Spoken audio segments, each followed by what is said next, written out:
नमस्कार, a very good morning friends. UPPCS previous year question paper की series में यह 10वां वीडियो है। आज की वीडियो में हम कवर करेंगे कि 2018 में जो प्रमुख प्रश्न पूछे गए वह कौन-कौन से हैं और उन प्रश्नों के बेसिस पर हम अपनी तैयारी को बेहतर बनाएंगे। यह वीडियो सीरीज आपकी परीक्षा के लिए बहुत ज्यादा इंपॉर्टेंट है। आपको याद होगा कि दिसंबर में आपका प्रीलिम्स है, तो उसके लिए बहुत ज्यादा इंपॉर्टेंट है। इस वीडियो सीरीज को आप लोग जरूर शेयर कीजिए ज्यादा से ज्यादा लोगों तक, और इस चैनल को भी आप जरूर सब्सक्राइब कीजिए। हम करंट अफेयर की सीरीज के साथ भी आएँगे बहुत जल्दी। तो जो प्रीवियस ईयर की सीरीज है और जो करंट अफेयर की सीरीज है, वह आपकी तैयारी को बहुत बेहतर बनाएँगे और आपके सिलेक्शन को पक्का करेंगे।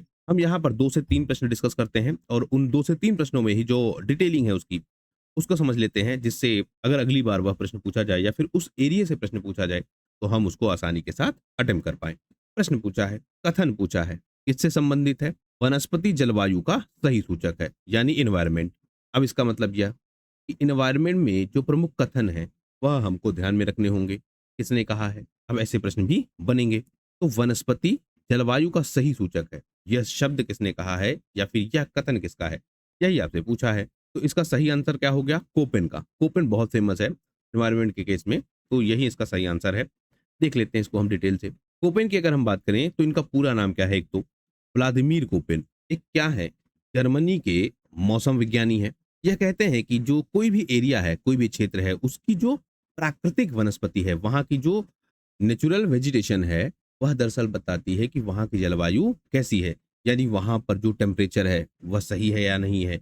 वहाँ पर जो पानी बरस रहा है, वह सही मात्रा में बरस रहा है या फिर नहीं बरस रहा है। अब इसका मतलब यह, जैसे मान लेते हैं कि उत्तर प्रदेश है, तो उत्तर प्रदेश का जो सामान्य मौसम रहता है, वह कितना रहता है, यह आपको पता रहना चाहिए या यह आपको ध्यान में रहे। फिर यहाँ पर जो फसलें हैं, यहाँ पर जो पेड़-पौधे हैं, जो प्राकृतिक रूप से पाए जाते हैं, वह कौन-कौन से हैं? यहाँ पर जो खेती हो रही है, वह किसकी हो रही है? और क्या वह प्राकृतिक माध्यमों से, यानी जैसे वर्षा से, मौसम से, उसमें कोई आर्टिफ़िशियल हमको काम नहीं करना पड़ रहा है, उसके बाद भी वह हो रहा है। तो यह क्या कथन है कि अगर जो प्राकृतिक खेती है या फिर वहाँ की जो प्राकृतिक वनस्पति है, वह सही तरीके से काम कर रही है या फिर वह अपनी सही स्थिति में है, तो इसका मतलब क्या है कि वहाँ का जो पर्यावरण है, वह भी कैसा है? सही है। तो वनस्पति जो है, प्राकृतिक वनस्पति, वह जलवायु का क्या है? सच्चा सूचकांक है।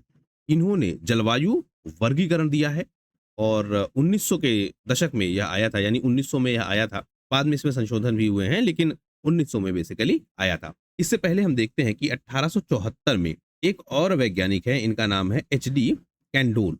यह क्या करते हैं? जो वैश्विक स्तर पर वनस्पति है, उसको 5 भागों में डिवाइड करते हैं। यानी जो वैश्विक पर्यावरण है, वैश्विक वनस्पति है, उसको 5 भागों में डिवाइड करते हैं और उसी डिवीज़न को, यानी यह कहते हैं कि जो वैश्विक वनस्पति है, यह 5 भागों में विभाजित है। यहाँ पर यह, यहाँ पर यह, यहाँ पर यह, ऐसे क्या है? यह 5 भागों में विभाजित है। तो इसी को बेस बनाते हैं कि यह 5 भागों में विभाजित है और अगर यह अपनी मूल अवस्था में है, तो क्या है? यह एक अच्छा सूचकांक है। तो यह भी नाम आपको ध्यान रखना होगा कि किसने 5 भागों में डिवाइड किया है, तो एडी कैंडोल। कोपेन का जो जलवायु वर्गीकरण का सिद्धांत है, वह भी हम देख लेते हैं। यह कहते हैं कि जो जलवायु का वर्गीकरण है, वह पूरी तरीके से कैसे होना चाहिए? तापमान पर और वर्षा के आंकड़ों पर। यानी इसी को बेस बनाकर यह डिसाइड करते हैं। इसको यह क्या कहते हैं? अनुभविक दृष्टिकोण। और फिर इसके लिए, यानी एक तो जो वर्षा हो रही है, दूसरा वहाँ का जो टेम्परेचर है, उसके बेसिस पर यह डिसाइड करते हैं कि यह किस कैटेगरी का क्या है? जलवायु है। और फिर उसको कैटेगराइज़ करते हैं। कैटेगराइज़ करने के लिए यह क्या करते हैं कि कुछ अंग्रेजी के अक्षरों का प्रयोग करते हैं। जैसे ए लिखते हैं अगर यह, तो यह कहते हैं कि उष्णकटिबंधीय आर्द्र जलवायु है। बी लिखते हैं तो कहते हैं कि शुष्क जलवायु है। सी लिखते हैं तो क्या कहते हैं? गर्म और समशीतोष्ण जलवायु है। इतना ज़्यादा डिटेल में आपको जाने की ज़रूरत नहीं है। आप केवल इतना याद रखिए कि कोपेन ने वर्गीकरण किया है। वर्गीकरण किया है किस आधार पर? वर्षा के आंकड़ों पर, तापमान के आधार पर और वहाँ की जो प्राकृतिक जलवायु है और प्राकृतिक वनस्पति है, उसको बेस मानकर। प्राकृतिक वनस्पति को इन्होंने क्या माना है? संकेतक माना है कि वह जिस स्थिति में है, वही क्या है? डिफाइन करेगा कि वहाँ की जो एनवायरनमेंट है, वह कैसी है। तो जैसे इन्होंने कोड दिए हैं, तो हमारे लिए बहुत ज़्यादा इंपॉर्टेंट नहीं है। आप चाहे तो इसको पॉज़ करके देख सकते हैं। भारत के विषय में भी हम देखें, तो भारत में जो लघु शुष्क प्रकार के मानसून है, उनको बताया है कि यह पश्चिमी घाट में है। शुष्क ग्रीष्म मानसून प्रकार, इसको बताया है कि तमिलनाडु का जो कोरोमंडल तट है, वहाँ पर है। उष्णकटिबंधीय सवाना प्रकार प्रायद्वीपीय पठार में है।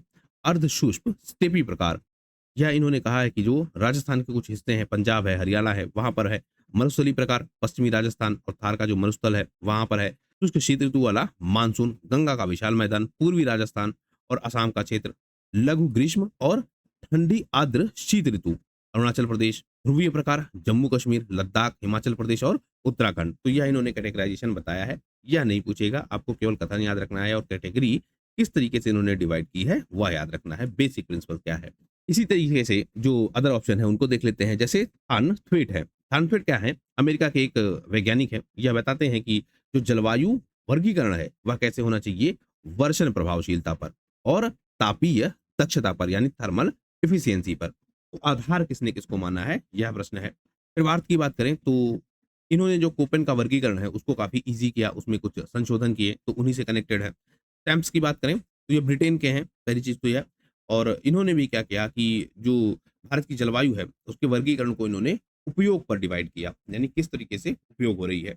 और यह कहते हैं कि जो वर्षा हो रही है 75 सेंटीमीटर से ऊपर या नीचे, उसके बेसिस पर डिवीजन है। तो उसी के बेसिस पर कृषि होगी, तो इन्होंने कृषि को आधार माना है। तो इस तरह बहुत सारे वैज्ञानिक हैं जो आधार मानते हैं कि किस तरीके से डिवीजन किया जाएगा। अगले प्रश्न को देखते हैं। यह भी क्या है, भूगोल का ही प्रश्न है। पूछा क्या है आपसे, जो पंपास घास का मैदान है वह कहाँ पर स्थित है, यानी घास का मैदान, यानी जो प्राकृतिक विभाजन है वह आपसे पूछा जा रहा है कि आप बताइए कि कौन सी चीज कहाँ पर है। अब इसका सही आंसर क्या है, अर्जेंटीना, यही इसका सही आंसर है। क्यों है समझते हैं। पंपास की बात करें तो यह दक्षिणी अमेरिका महाद्वीप में स्थित एक क्या है, उपजाऊ है और विशाल मैदान है। और इसका जो मुख्य विस्तार है वह कहाँ है, अर्जेंटीना में। यानी अर्जेंटीना कहाँ है, दक्षिणी अमेरिका महाद्वीप में, यह भी तथ्य है। इसके कुछ हिस्से जो हैं वह हमको उरुग्वे में भी मिलते हैं और दक्षिणी ब्राजील में भी मिलते हैं, लेकिन जो मेन हिस्सा है वो अर्जेंटीना में है, तो अर्जेंटीना ही इसका सही आंसर है। पंपास की अगर हम बात करें तो इसका जो मूल रूप है पंपास शब्द का, वह किससे आया है, केचुआ से। और यहाँ पर सबसे फेमस घास मिलती है जिसको कहते हैं अल्फा अल्फा, बहुत इंपॉर्टेंट होती है यह अल्फा अल्फा घास। और इस घास में अगर आप देखेंगे तो विटामिन के बहुत बड़ी मात्रा में मिलता है, सबसे मेन यही है।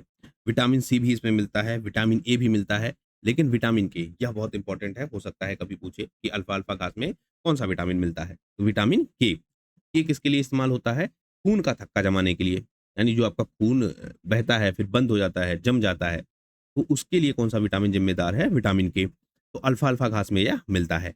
अल्फा अल्फा घास मुख्यतः कहाँ मिल रही है, पंपास के मैदानों में। पंपास कहाँ है, मुख्यतः अर्जेंटीना में। बाकी विकल्प भी देख लेते हैं। ब्राजील की अगर हम बात करें तो यहाँ के जो घास के मैदान है उनको कहते हैं कैंपोस। चिली की बात करें तो चिली मुख्यतः क्या है, जो एडीज पर्वत श्रृंखला है और तटीय मरुस्थल है जैसे अटाकामा है, इसके लिए जाना जाता है। यहाँ जो शीतोष्ण घास के मैदान है उनका विस्तार नहीं है। इक्वाडोर की बात करें तो भूमध्य रेखा पर स्थित है और उष्णकटिबंधीय वर्षावन यहाँ पर मिलते हैं।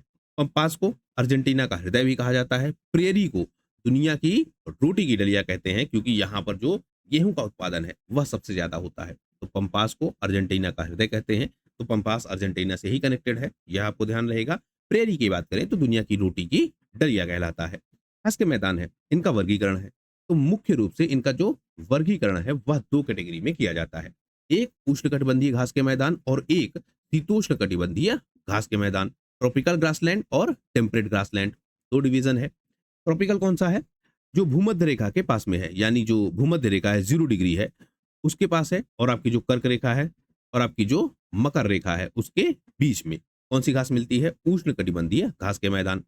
अब यहाँ की घास कैसी होगी, घास यहाँ पर लंबी होगी, सख्त होगी। क्यों होगी, यहाँ पर एक तो धूप भी खूब मिलेगी और यहाँ पर जो वर्षा है वह भी ठीक ठाक मात्रा में होगी। तो वर्षा और धूप जब बड़ी मात्रा में होगी या अच्छी मात्रा में होगी तो घास कैसी होगी, अच्छी होगी, मजबूत होगी, लंबी होगी, सख्त होगी। यह भी आपको ध्यान रहेगा। इसका एग्जाम्पल क्या क्या है, समाना अफ्रीका में, लेनोस वेनेजुएला में और कैंपोस ब्राजील में, यह घास के मैदान यहाँ मिलते हैं। अब हम बात करें शीतोष्ण कटिबंधीय की, तो क्या है, जो कर्क रेखा और मकर रेखा के बाहर के क्षेत्र हैं, यानी ठंडे प्रदेश हैं, वहां पर यह मिलता है। यहाँ पर जो घास होगी वह कैसी होगी, मुलायम होगी और पौष्टिक होगी। इसीलिए यहाँ जो गेहूं की खेती है और पशुपालन है वह अच्छी मात्रा में होगा। जैसे प्रेरी है आपका उत्तरी अमेरिका में, स्टेप्स हैं यूरेशिया में, पंपास है अर्जेंटीना में, वेल्ड है साउथ अफ्रीका में और डाउन्स है ऑस्ट्रेलिया में। यह भी पूछा गया है डाउन्स, तो डाउन्स कहाँ है, ऑस्ट्रेलिया में।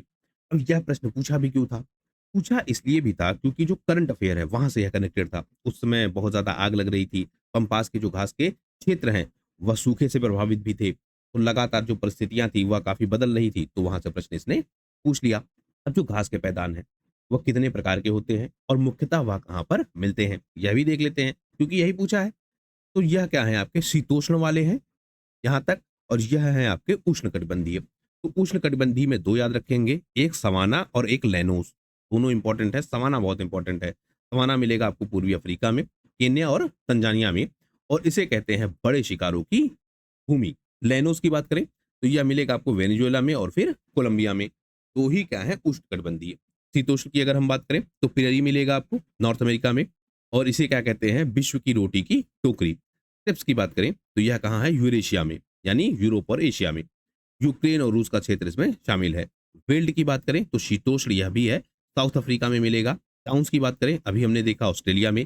कैंटरबरी यह भी इंपॉर्टेंट है, यह कहाँ मिलता है, न्यूजीलैंड में। पुस्ताज यह कहाँ मिलेगा, हंगरी में। तो पुष्ट आप कब होंगे, भूख शांत होने के बाद, हंगर जब आपकी खत्म हो जाएगी, ऐसे याद रख सकते हैं शायद। तो पुस्ताज कहाँ है, हंगरी में है। तो यह घास के मैदान है, किस प्रकार के हैं और किन किन देशों में मुख्यतः यह मिलते हैं, यही सब आपसे पूछा जाएगा। दो क्वेश्चन हमने अटेम्प्ट किए और दोनों की जो डिटेलिंग है वह हमने देख ली, और कहाँ से प्रश्न पूछ रहा है वह हमने समझ लिया, और उससे रिलेटेड जो जीएस के टॉपिक्स हैं वह भी हमने देख लिया। तो आप देख रहे होंगे कि कितने डिटेल से हम लोग क्वेश्चंस को अटेम्प्ट कर रहे हैं, और उनके बेसिस पर जो बैकग्राउंड है, यानी जो जीएस का बैकग्राउंड है, उसको भी हम कवर कर रहे हैं। अगर यह वीडियो सीरीज आपने ठीक से की है तो इस बात की पूरी संभावना है कि आपका जो प्रीलिम्स है वह बहुत आसानी के साथ निकल जाएगा। फिलहाल इस वीडियो में सिर्फ इतना ही। वीडियो पसंद आया हो तो चैनल को सब्सक्राइब जरूर कीजिए, और इस वीडियो को ज्यादा से ज्यादा लोगों तक शेयर कीजिए। वीडियो पूरा देखने के लिए बहुत बहुत आपका धन्यवाद। Best of luck.